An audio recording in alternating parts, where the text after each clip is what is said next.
जनन, ठीक है, जिसको ओजेनेसिस के नाम से भी जाना जाता है। मादा के अंडाशय में असूत्री विभाजन द्वारा मादा युग्मक या अंडाणु का निर्माण होना ही आपका क्या कहा जाता है, अंडाणु जनन, ठीक है। यह क्रिया जब मादा भ्रूणीय अवस्था में होती है, ठीक है, मतलब 6 माह की होती है, उससे शुरू होकर 45 से 50 वर्ष तक चलती है, ठीक है। यह अवस्था लंबी अवस्था होती है, ठीक है। ये 3 अवस्थाओं में बटी होती है। पहला प्रोलिफरेशन अवस्था, दूसरा वृद्धि अवस्था और तीसरा परिपक्वन अवस्था। ये शुरू की 2 अवस्थाएं होती हैं, जो प्रोलिफरेशन अवस्था और परिपक्वन अवस्था। ये गर्भ में जब मादा रहती है तो 6 माह से शुरू हो जाती है, परंतु जो परिपक्वन अवस्था होती है, जब मादा 11 से 13 वर्ष की उम्र की होती है, तब यह शुरू होती है, ठीक है। अब इसको अपन डायग्राम के माध्यम से समझेंगे। तो सबसे पहले ले लेते हैं प्राइमरी जर्म सेल।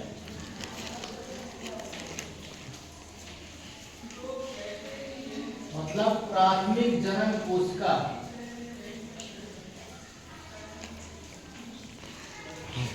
ठीक है। इस प्राथमिक जनन कोशिका में बार बार समसूत्री विभाजन होता है, ठीक है। क्या होगा, बार बार समसूत्री विभाजन होगा।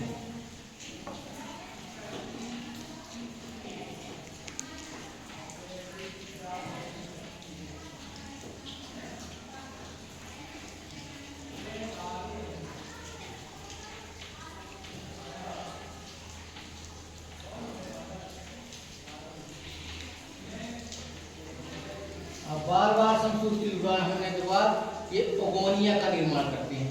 इसका ओगोनिया,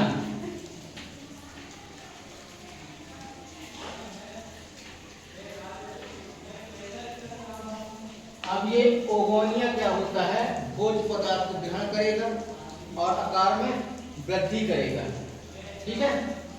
क्या करेगा, आकार में वृद्धि करेगा,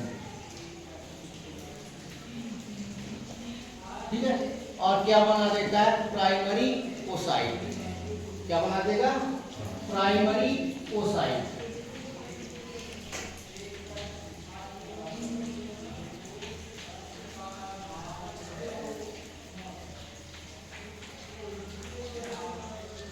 प्राइमरी ओसाइट में एक असमान विभाजन होगा, ठीक है, जो कि अर्धसूत्री विभाजन के दौरान होगा, ठीक है, जिससे एक सेकेंडरी ओसाइट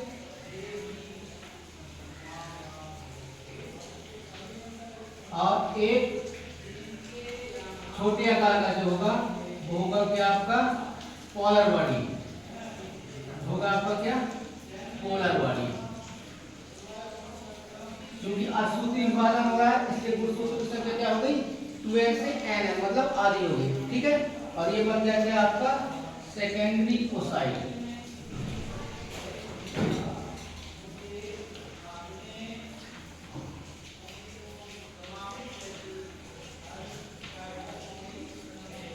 ठीक है। और एक बन रहा है छोटे आकार का, जिसको कहते हैं पोलर बॉडी, ठीक है, जिसको ध्रुवीकाय कहा जाता है। पोलर बॉडी को ध्रुवीकाय। अब क्या होता है, द्वितीय परिपक्वन विभाजन होगा और ये क्या करेगा, सेकेंडरी ओसाइट फिर से विभाजित होगा और एक एग का, मतलब अंडाणु का निर्माण करेगा, ठीक है। इसको 1 एग आप लिखोगे, 1 एग। 1 एग इसलिए बोल रहे हैं हम, अभी बताएंगे। और एक करेगा सेकेंडरी पोलर बॉडी का निर्माण, सेकेंड पोलर बॉडी। कभी कभी क्या होता है, जो फर्स्ट पोलर बॉडी होता है, जो पहला पोलर बॉडी बना है ना, इसमें भी क्या होगा, विभाजन हो जाता है और 2 पोलर बॉडी का निर्माण होता है। ये कभी कभी होता है, ठीक है, ये कभी कभी होता है और ये भी पोलर बॉडी बना देता है।